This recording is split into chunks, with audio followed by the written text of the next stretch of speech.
मकली girls high school में election commission ठटो पारां 2 ॾींहनि लाइ उस्तादनि जी ट्रेनिंग जो सिलसिलो शुरू थी वियो आहे। एसएस न्यूज़ जे रिपोर्टर दानिश खास के लिए मूजिब ट्रेनिंग जे पहिरें ॾींहुं स्कूल में सख़्त गर्मीअ बावजूद बिजली ऐं पीअण जे थधो पाणी न हुअण सबबि ट्रेनिंग कंदड़ उस्ताद ऐं ॿियो अमलो सख़्त परेशान रहियो।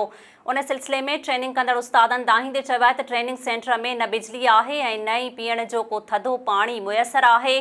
मसइलनि जो नोटिस वरितो वञे।